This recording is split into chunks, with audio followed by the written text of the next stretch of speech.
Hey, it's AP Experiment, and as we gear up for the X brief today, that will do a almost full breakdown of the preseason and how it will work, I would like to show you one of the best guns, debatably, inside of XDefiant.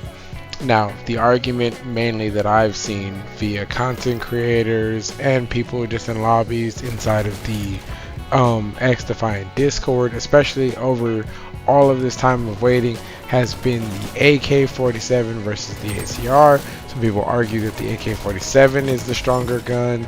Some people argue the ACR. Some people argue it comes down to whether or not you're using the cleaners. Um, so I thought I'd just show off some gameplay of me running around with the AK-47. I believe at this time I didn't have a build for it. I was just running the AK-47 bare bones. Again, that is something I was doing during the server test. I really do like to feel their guns in their basic state, their level 1 state. Even though in the server test we literally could mod it all the way out and we had all of the attachments unlocked. I always liked my first process with the gun to be the gun in its base form, and then hopefully over time I figure out, based on how that first gameplay goes, as long as I have a decent sample size of gunfights and things of that nature, I can figure out what attachments I might possibly need, whether I feel like the reload animation is slow so I need fast mags, or I feel that I'm not getting enough accuracy, so I feel like I need good attachments to help with my accuracy and my marksmanship. After hours of playing FPS games over the years, I really do kind of have a feel for these things where I don't quite think of it in the same way of someone else who was probably just going to look up a build on YouTube or get a build from their friends, which is never a bad thing, by the way. It's never a bad thing at all. It's just I've played FPS shooters all of my life to the point where I pretty much have down what I need from a gun. Oh, okay, I need to be more accurate with this gun. I'm going to add attachments that boost the accuracy, the recoil control, things of that nature. Oh, I need to be faster with this. Okay, cool. I have a decent amount of accuracy with it. I'm going to take off the stock. I'll do little experiments like that. I am truly a tinkerer. I've often made the joke with friends and family that the way that I handle life in general, I probably should have been a blacksmith or a gunsmith or something of that sorts, because I really do just have a feel for crafting and things of that nature, and a feel for how I want things crafted. The man had 1 HP. I want that noted. He almost died. I literally had him at 1 HP. Crazy. But that in and of itself shows off how powerful the AK-47 is. Oh my god, I switched over to a sniper. I didn't even realize that.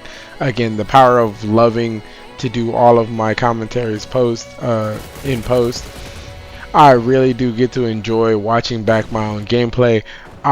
This is also going to show off the M44, which is the other sniper that was available during the server test. As you can see here, I'm literally bad. Very bad, actually. So I end up switching over to the M4.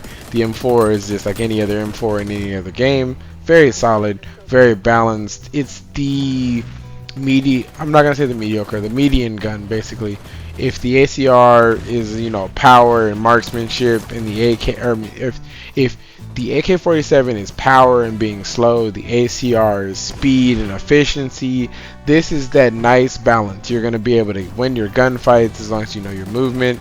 You're gonna be able to hit long distance, medium range, short range.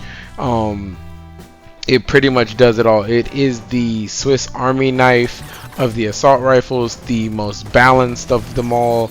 That is why they normally give it to you first. As you can see here, I'm literally making crazy plays. I don't know why I'm pushing with 3 health, or why I was even running around with 13 health. I really should have sat still for those moments and tried to let my health come back. But yeah, I'm very excited for the X brief. Even though I feel like I have seen the leaked information on how the battle pass is going to work and stuff like that, I really do enjoy hearing the official statements. Leakers have been wrong about a lot in previous games and previous moments. So I really love to see the official statements. I love to get the explanations from the people who really had their hands in making it. Even though I know some of the leakers technically probably are people who are on backup accounts leaking information from the inside. Because, you know, everybody wants to know something, everybody wants to get a scoop, which is nice sometimes, but for me, I'd rather actually get the official statements.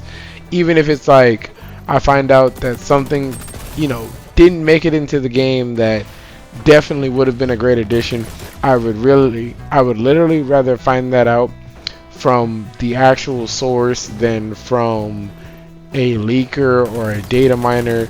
But of course, as we just preloaded the game yesterday, the data miners are probably hard at work trying to find as much information as possible because they love doing that. There's already been leaks that the first season is going to be Blitz and is going to be around the abilities of Blitz and Jaeger from Rainbow Six Siege. There's been there's been a lot that's going on outside of XDefiant, where apparently Division Heartland, a game I was actually also really hoping for, was ended up getting shut down, and their development team, which I believe, I want to say Redstone. I'm probably wrong, and I'm probably thinking of the name of the movie Treadstone, and the company from Jason Bourne. But anyway, the company or the development team that was working on the Division Heartland, which I thought was going to be a very good concept. I was actually very much hoping for it. I did not make it into the beta last year, so I was really hoping I was going to be able to play that game whenever it came out. But after it had gone quiet for a while, I was afraid something like this would happen. So yeah, their development team is being moved over to XDefiant, which hopefully means we'll get a lot of cool skins, a lot of and having a bigger team means that there's more support, and that's always good. Plus, Division is known for its customization, and as a person who loves to customize, that excites me because they are very good at all their cool customization things. Plus, that means for anybody who's who plays the cleaners, you're probably gonna get a lot of cool skins because they're the Division team. They're gonna make sure their skins for the cleaners in any division or any faction from the Division is probably going to look very clean and sleek. But it's been AP Experiment, and I'll catch you in the next one.